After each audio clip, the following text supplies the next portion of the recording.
Toute l'actualité politique et parlementaire, c'est le journal de 19h de Public Sénat. Bonsoir à tous, voici les titres de ce mercredi. Le contrat de génération passe le cap du Conseil des ministres. Le gouvernement en escompte 500 000 embauches de jeunes en CDI en 5 ans. Le Sénat vote la levée complète de l'immunité parlementaire de l'élu PS des Bouches-du-Rhône, Jean-Noël Guérini, désormais exposé à une garde à vue sur un dossier présenté comme mafieux par le magistrat instructeur. Le président de France Télévisions, Rémi Flimelin, sous pression, les critiques de la ministre de la Culture s'apparentent à un désaveu pour lui qui avait été nommé directement par Nicolas Sarkozy. Ce sera le débat à suivre dans le 19h. Et puis notre premier invité dans cette édition sera Robert Hue, qui aujourd'hui a été reçu par François Hollande en fin de matinée. Le bureau du Sénat accède à la demande du juge d'instruction Charles Duchesne. Le sénateur et président du Conseil général des Bouches-du-Rhône, Jean-Noël Guérini, a donc perdu son immunité parlementaire. Sophie Normand. C'est la deuxième fois que l'immunité parlementaire de Jean-Noël Guérini est levée. Le bureau du Sénat dit ainsi oui à la demande du juge d'instruction. Objectif pour la justice, placer en garde à vue le sénateur socialiste pour l'interroger sur un autre volet du dossier de marché public présumé frauduleux, dans lequel il est mis en examen depuis septembre 2011. Selon le juge d'instruction, il existerait une ou plusieurs raisons plausibles de soupçonner le président du Conseil général des Bouches-du-Rhône d'avoir commis les délits de corruption passive, trafic d'influence et association de malfaiteurs. Ce dossier à caractère mafieux, selon les termes du magistrat, concerne des entreprises qui auraient remporté auprès des collectivités des marchés publics dans des conditions suspectes à l'aide de pots de vin. Mais surtout, il recèle des liens avec le grand banditisme. Le rôle de Jean-Noël Guérini est difficile à cerner, mais il aurait assuré de façon systématique le succès des entreprises de son frère et de ses amis par ses interventions influentes, ses actions ou ses abstentions. Le sénateur marseillais a assuré qu'il souhaitait cette décision pour s'expliquer dans les délais les plus brefs. Sa levée d'immunité parlementaire intervient au lendemain de la mise en examen du sénateur de l'Hérault, Robert Navarro, pour abus de confiance à l'époque où il dirigeait la Fédération socialiste du département. Son immunité avait été levée en mars. Et Sophie Normand a recueilli la réaction de 2 sénateurs. Nous les écoutons. Ça va dans la logique de la procédure, et une demande a été faite par le juge au niveau du bureau des Sénats. Le bureau a pris cette décision qui n'est pas une surprise pour personne. Il va pouvoir se justifier encore beaucoup plus, si vous voulez, par rapport à ce qui a justifié cette levée. C'est la meilleure façon pour lui d'avoir à présenter sa défense. Le nouvel outil anti-chômage du gouvernement adopté au Conseil des ministres, le contrat de génération, c'était un engagement, le numéro 33, un des engagements phares de François Hollande qui promet toujours une inversion de la courbe du chômage fin 2013. Le dispositif favorable aux jeunes et aux seniors, présenté par Jérôme Rabier. Après les contrats d'avenir pour les jeunes peu ou pas diplômés, place aux contrats de génération qui ont un double objectif.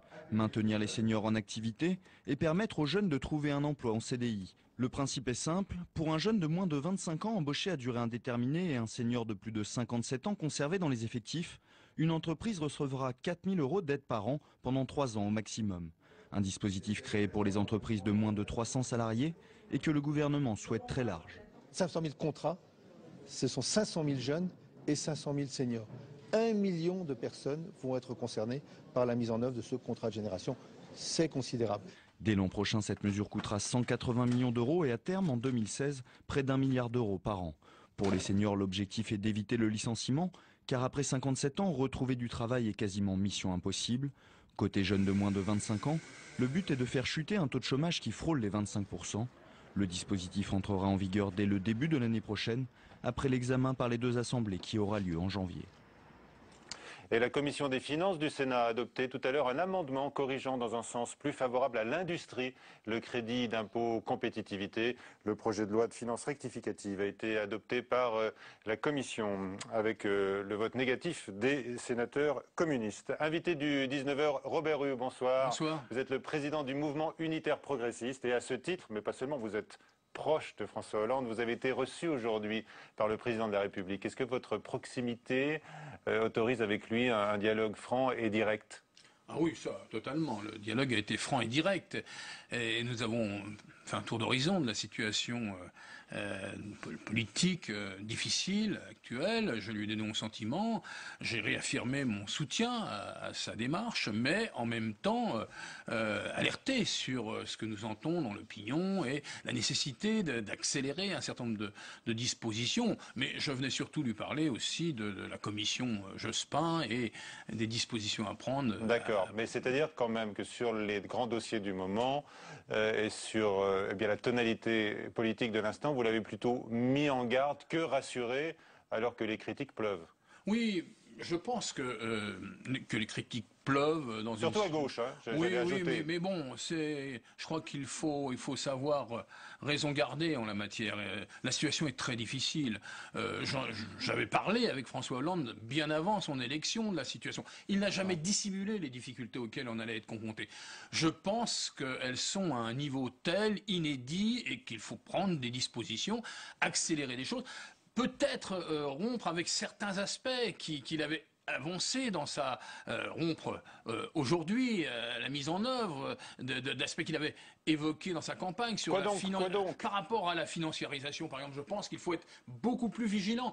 Vous venez de parler du pacte de compétitivité. Moi, je suis fidèle à mes engagements. J'ai voté cette démarche. Je vais la voter en tous les cas lorsqu'elle viendra au Sénat.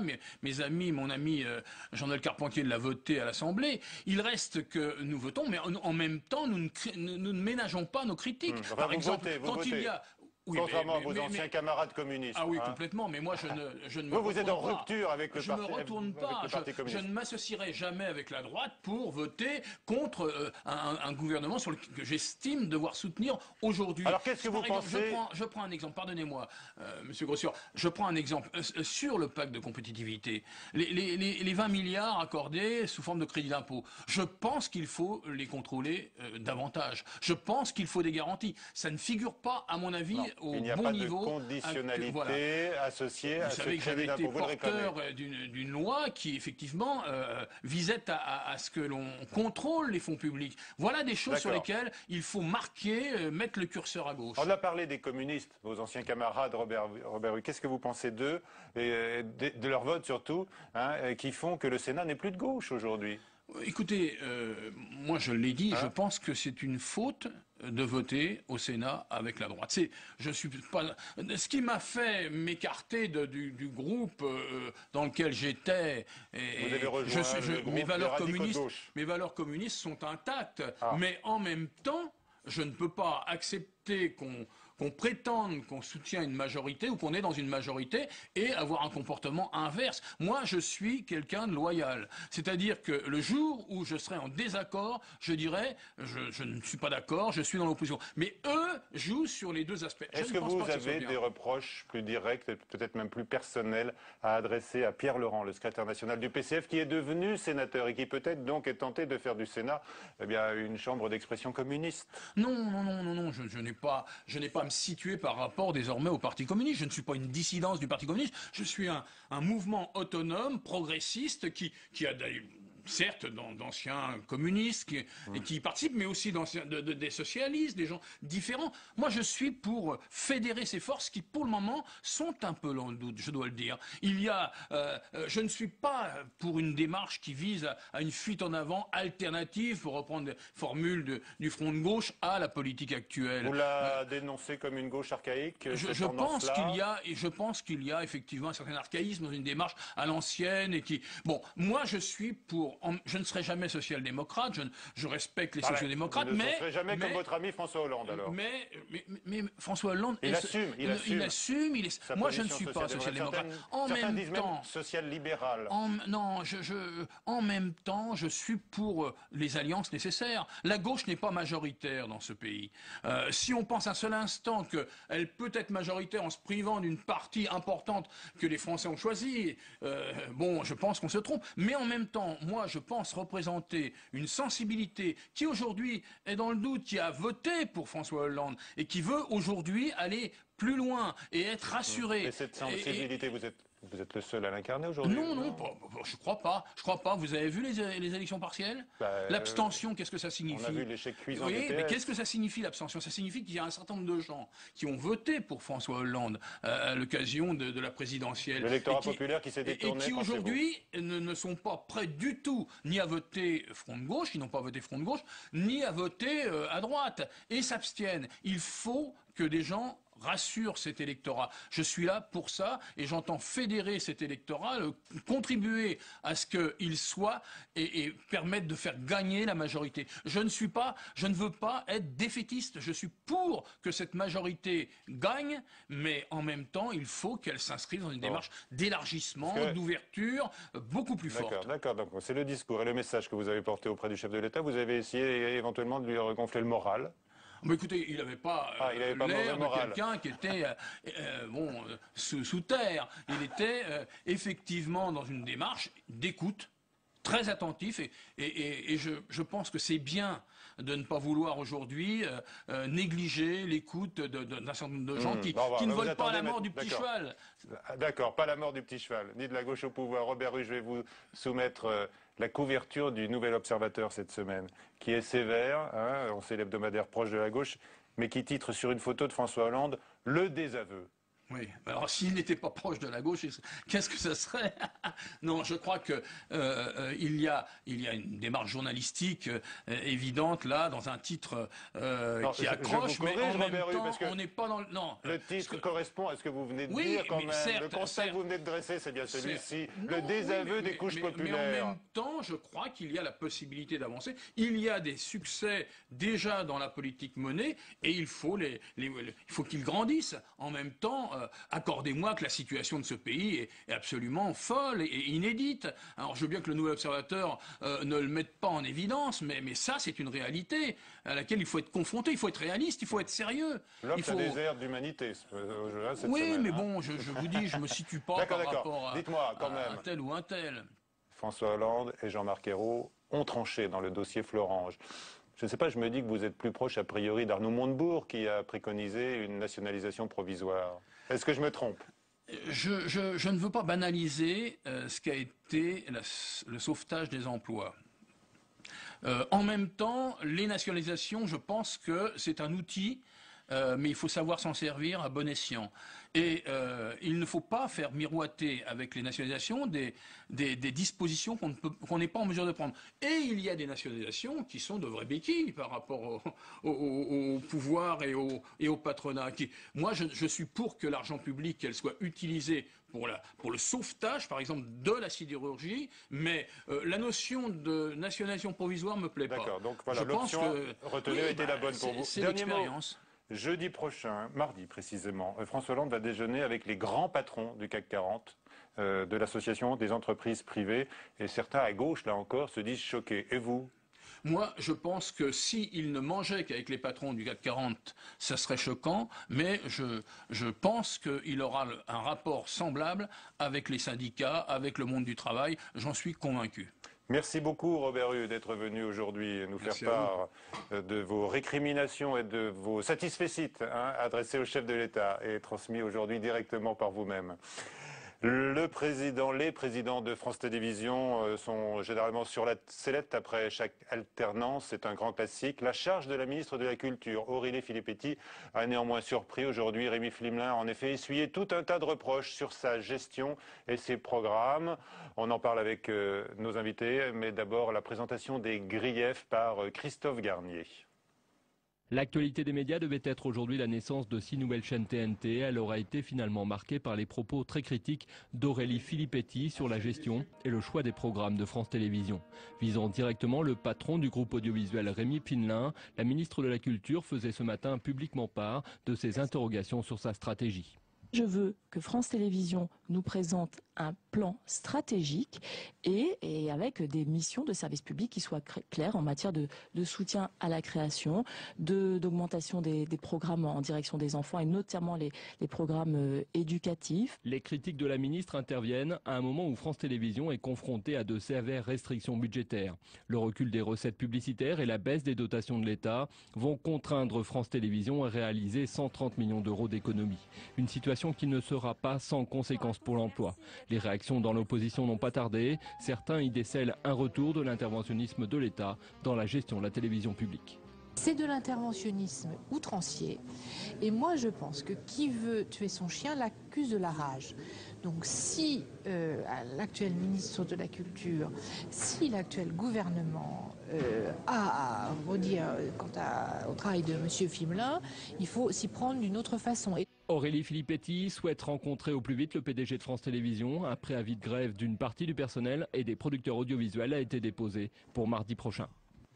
Nos invités donc pour débattre de cette nouvelle agitation dans le paysage audiovisuel français. Maryvonne Blondin, bonsoir. Vous êtes sénatrice socialiste du Finistère et secrétaire de la commission de la culture et de la communication, donc directement intéressée par le dossier de France Télévisions. Avec nous également Fabienne Servan-Schreiber, bonsoir. Vous êtes productrice et présidente de Ciné TV, alors qui fournit, on va le dire, des œuvres à la télévision publique, et pas seulement d'ailleurs. Dernier programme que vous ayez fourni aux chaînes. Un magnifique documentaire sur France 3, ce qu'ils savaient, les Alliés face à la Shoah. Ah bon, bah justement, l'avenir des documentaires sur France 3, c'est l'une des questions qui est soulevée aujourd'hui. Et avec nous, notre confrère de Télérama, Richard Sénéjou. Bonsoir, merci d'être avec nous. Vous connaissez bien l'histoire des soubresauts de l'audiovisuel public. Alors, Madame la sénatrice, c'est pas facile ce qu'on reproche aujourd'hui à Rémi Flimelin. On lui demande de maintenir une ligne éditoriale ambitieuse, c'est ce que j'ai cru comprendre, alors qu'il doit réaliser 130 millions d'économies. Est-ce qu'on ne l'a pas mis dans la seringue ? Je ne pense pas qu'il soit dans la seringue. En tout cas, ce que je pense, c'est véritablement que ce secteur de l'audiovisuel public a été malmené durant toutes ces années. Il a subi des coups au niveau financier. Et mais donc, là, ça continue, puisque le budget doit baisser encore. Le budget va baisser, mais les redevances vont pouvoir augmenter. Vous savez qu'il va y avoir effectivement, à l'issue des travaux du Sénat et de l'Assemblée nationale, il va y avoir 6 € d'augmentation de la redevance. Et la redevance, je vous le rappelle, est quand même une des plus faibles en Europe. En France. Vous avez entendu à l'instant votre collègue Catherine Morin-Desailly, sénatrice centriste, qui dénonce de l'interventionnisme outrancier de la part de la ministre de la Culture. Je pense que lorsqu'on a une tutelle comme le ministère de la Culture, qu'on bénéficie de financements publics, je crois qu'il y a un dialogue qui doit s'instaurer. Et les annonces qui ont été faites sont des annonces sans avoir certainement été discuter avec le ministère. Tutelle, les annonces, vous parlez, on parle de certaines suppressions d'émissions. Oui. Et le choix de la suppression de ces pas sorciers, qui est quand même une culture scientifique, et il n'y en a pas beaucoup dans le domaine de l'audiovisuel public. Et je crois que ce que la ministre a souhaité mettre en avant, c'est justement l'intérêt de ces programmes. D'accord. Et le fait que le choix soit déjà donné, peut-être ça a un petit peu justement avancé l'interpellation de la ministre. D'accord. Richard Sénéjou, est-ce que l'épisode dans ce nouveau feuilleton de l'audiovisuel public qui vient d'être lancé là aujourd'hui vous en rappelle d'autres? Il y a eu beaucoup d'épisodes, on se rappelle dans l'histoire du service public. Moi, sur le côté attaque entre guillemets du président de France Télévisions sortant, moi ça me rappelle un petit peu l'histoire de Philippe Guillaume, en tout cas à l'heure actuelle, puisque faut se rappeler, c'était à la fin des années 80, début des années 90. Il n'était pas le candidat du pouvoir à l'époque, il n'était pas le candidat de l'Élysée ni le candidat du Parti socialiste. Il avait été choisi quand même pour être président de France Télévisions. Et à l'époque, Catherine Tasca, je crois, lui avait mené la vie très dure, à tel point qu'il a été contraint à la démission. Donc, est-ce que c'est ce que veut Aurélie Filippetti à l'heure actuelle? On peut se poser la question. Moi, je n'ai pas la réponse, mais en tout cas, c'est vrai, quand on voit cette attitude, on se dit que c'est un désaveu. Donc, est-ce qu'elle demande, qu'il va finalement en tirer les conséquences est-ce qu'elle lui-même, demande à alors Rémi Flimelin d'en tirer les conséquences? C'est une vraie question. C'est une question. C'est une question, sachant que son mandat court encore sur plusieurs années. Jusqu'en 2015. On peut se demander si on ne lui fait pas payer finalement sa nomination. On se souvient de la polémique, puisqu'il avait été nommé directement par le président de la République sans le filtre du Conseil supérieur de l'audiovisuel. Et justement, François Hollande, quand même, si j'ai bien compris, madame, s'est quand même engagé à rompre avec le système mis en place par Nicolas Sarkozy. Et normalement, la loi dont la discussion va démarrer doit annuler la nomination directe par le président de la République des présidents de l'audiovisuel public et notamment de France Télévisions. Donc on est dans une situation un petit peu intenable, c'est-à-dire que s'il démissionne ou s'il est contraint à la démission, ça veut dire quoi? François Hollande nommera un nouveau président de France Télévisions, contrairement à ce qu'il a promis pendant la campagne? Ce serait étrange. Alors, Fabienne Servan-Schreiber. Je pense qu'on n'en est absolument pas là, parce que jusqu'à présent, le dialogue entre Rémi Flimelin et la tutelle ont été excellents. Voilà, donc la ministre joue son rôle de tutelle en disant nous attendons un plan stratégique. Et nous, tous les professionnels l'attendent. C'est vrai qu'il y a un problème d'économie qui est difficile à gérer. On attend des dirigeants de France Télévisions qu'ils expriment comment ils vont le faire, si possible en ne tapant pas que sur les programmes. Et à l'intérieur des programmes, et à l'intérieur des programmes, il y a des programmes de création et des programmes de flux qui ne sont pas toujours symptomatiques de la télévision publique. Mais si on ne réduit pas on peut très bien réfléchir, comment on fait des économies? On peut réfléchir au budget du personnel. Tout le monde sait depuis 20 ans qu'il y a énormément de gens à France Télévisions. Mais vous êtes plutôt vous allez en faire des amis là. Mais non, mais attendez, on peut le faire dans le dialogue, on peut le faire avec des capacités de départ. Les plans sociaux sont toujours accompagnés d'un dialogue. Vous préconisez plutôt un plan social que des économies sur les programmes. Il y avait Madame Martine Martinel, qui est députée, a fait un rapport dans lequel elle disait elle-même qu'il y avait un certain nombre de personnes qui devaient partir, ça avait été négocié. Finalement, il y a 200 personnes qui sont arrivées. Bon. Je ne dis pas qu'il faut faire tout sur le dos du personnel, je dis que même à l'intérieur d'une politique de programme, on peut faire des choix et on peut réfléchir et ne pas parler que d'économie, mais parler d'une vision. Qu'est-ce que va être la télévision publique à l'heure d'une concurrence extraordinaire? Et d'ailleurs, Nicolas Sarkozy nous a remis 6 chaînes de plus. C'est peut-être pas le moment, ça s'est fait juste avant qu'il s'en aille. Bon, on sait que l'audience est destinée à baisser, donc on peut réfléchir à quoi sert la télévision publique, quelle est sa spécificité. On en a une très belle en France qui fait des choses que les autres chaînes ne font pas, que ce soit en fiction, Les Hommes de l'Ombre, que ce soit Le Village français, que ce soit plein de documentaires, je viens de vous en signer en citer un, vous en avez signé aussi récemment, j'espère que vous avez encore signé. Voilà. Et donc, on attend une vision, et je pense que ça va se passer dans le dialogue entre la tutelle et la direction de France Télévisions. J'ai juste une question, justement, pour parler de la production. Les dirigeants de France Télévisions ont annoncé qu'ils renégocieraient pied à pied chaque contrat avec les producteurs. Moi, je voulais savoir où ça en est. Est-ce que des discussions ont commencé? Et est-ce que ça commence à serrer un peu, comme on dit? Oui, bien sûr, tout à fait. Mais maintenant, à quel niveau? À l'intérieur des programmes, voilà, je vous dis, il y a pourquoi est-ce que tout ça a démarré? Tout ça a démarré parce que dans une réorganisation de la grille de France 3, qui est évidemment le droit le plus strict des dirigeants de France 3 de changer, on a voulu tout à coup supprimer une case de documentaires de création. Alors, il faut faire attention à quoi sert la télévision publique. Les documentaires de création, ils n'existent que sur la télévision publique. Voilà. Donc, si vous commencez à toucher à ça, c'est pas la peine. C'est pas la peine ni de demander des suppléments de diffusion, de financement, ni d'exprimer la différence avec les chaînes privées. Mais alors on dit que les producteurs, et effectivement notre confrère de Télérama vient de le rappeler, subissent une pression aujourd'hui. C'est vrai que vous pouvez un peu rogner vos marges assez facilement. Ça dépend sur quoi. Sur les documentaires, demandez aux producteurs de documentaires, on ne fait pas de marge. On fait des documentaires parce qu'on a la passion de la connaissance du débat public, des idées. Donc c'est pas là-dessus qu'on fait des marges. Vous avez différentes émissions, il y en a qui sont limitées dans le financement, il y en a d'autres sur lesquelles on peut discuter. Mais on ne va pas pinailler sur qu'est-ce qui gagne de l'argent, qu'est-ce qui n'en gagne pas. Je crois qu'on attend de Rémi Flimelin et de son équipe qu'au-delà des économies qu'il doit faire, il nous donne une vision et une stratégie, comme l'a dit la ministre, et que du côté du ministère, si possible, la direction de France Télévisions n'ait pas des injonctions contradictoires, comme c'est souvent le cas, et depuis très longtemps.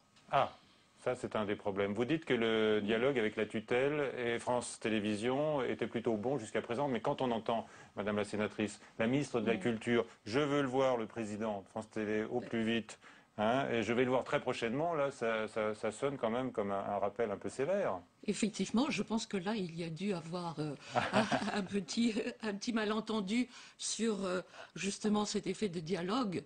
Mais nous avons auditionné et M. Fimelin et nous avons auditionné Mme Aurélie Filippetti, qui nous a donné sa vision des choses et qui est exactement celle qui vient d'être décrite là, de stratégie, de vision claire et de mission de service public avec des documentaires. Et ce qui vient d'être dit est terriblement important, de même que le programme éducatif qu'elle voulait mettre en place, qui existe dans d'autres chaînes. Et à partir de là, ça ne peut se faire que par dialogue avec, évidemment, le président de France Télévisions. Et lorsque nous avons auditionné M. Fimelin, eh bien, nous avons accentué nos demandes sur justement des créations, des programmes de documentaires, mais aussi, et tout à l'heure vous avez soulevé le problème de FR3, nous sommes, nous sénateurs, attachés également à nos programmes de proximité, notre télévision, notre service public de proximité. C'est ça que vous êtes toujours plus exigeant avec toujours moins d'argent. Oui, mais c'est-à-dire qu'on peut avoir une imagination et une intelligence collective et essayer de trouver partout, dans tous les domaines... Faire mieux avec moins, c'est ça que vous nous dites. Dans tous les domaines du secteur, des secteurs politiques, nous demandons une réduction. C'est ce qui est arrivé. Le programme de l'audiovisuel public n'a pas été épargné par les contraintes budgétaires. Néanmoins, à côté, nous avons donc mis en place une redevance, une augmentation de redevance, comme je vous le disais, qui va permettre de donner évidemment un petit peu d'air. Pour les programmes ou pour financer le plan social de France Télévisions? Alors là, vous allez peut-être déjà un peu loin, mais il y a peut-être des marges à faire parce qu'il y a sûrement des économies à trouver. Et je crois qu'en travaillant intelligemment et collectivement, on peut peut-être y arriver. Alors on verra si c'est le scénario qui se dessine pour les semaines qui viennent. En tous les cas, il est mal enclenché, cher confrère. Oui, enfin, on va dire qu'il ne s'annonce pas sous les meilleurs auspices. Non, moi, ce que je voulais quand même un petit peu préciser, ce qui complexifie la chose, c'est qu'on ne sait plus si les décisions qui sont prises ou seront prises sur la grille de France Télévisions, c'est des choix éditoriaux, comme il en existe... On va dire quasi quotidiennement, enfin en tout cas de manière très fréquente dans des chaînes de télévision. C'est l'avis d'une chaîne de télévision de créer de nouveaux programmes, d'en arrêter d'autres qui marchent moins bien, ou juste pour des raisons économiques. Et l'exemple de C'est pas sorcier est d'ailleurs à ce titre édifiant, puisque les déclarations sont totalement contradictoires sur la fin ou pas de ce programme. C'est-à-dire que le producteur Frédéric, son nom m'échappe, enfin le complice de Jamie Gourmaud, dit que oui, en effet, France Télévisions souhaite arrêter ce programme qui est produit en interne, et le déplore absolument.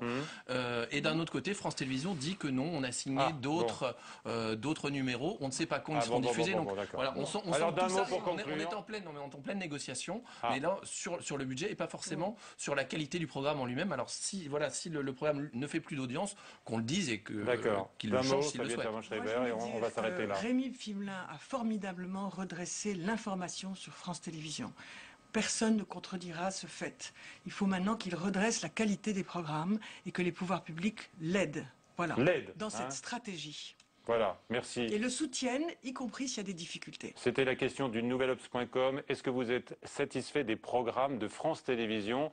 Alors, vous avez dit non à 80%. Oui, à 15%. Alors c'est vraiment un chiffre épouvantable. Ils sont durs. Mais les gens ils confondent avec les autres chaînes. Ils n'ont pas vu votre documentaire, surtout. Ils n'ont pas vu. Vos documentaires ne sont pas assez exposés. C'est pour ça. Sachez que le président du Conseil supérieur de l'audiovisuel, Michel Boyon, sera l'invité du 19h demain. Merci encore. La présidente du Brésil, Dilma Rousseff, était aujourd'hui à Paris, vous le savez. Arnaud Montebourg rappelle d'ailleurs le Brésil a valorisé la France comme tête de pont vers le marché européen. Et donc, on la voit ici, la présidente brésilienne qui était au Sénat. Il a été reçu par Jean-Pierre Bel un peu plus tôt dans la journée. Elle rencontrait les patrons français au siège du MEDEF. Elle plaide contre les politiques d'austérité et appelle la France à renforcer sa collaboration avec le Brésil pour exploiter, je cite, les nouvelles opportunités qu'offre la crise. C'est la fin de ce journal. À 22h, Sonia Mabrouk à suivre sur la chaîne parlementaire Assemblée nationale. Question d'info, bonsoir.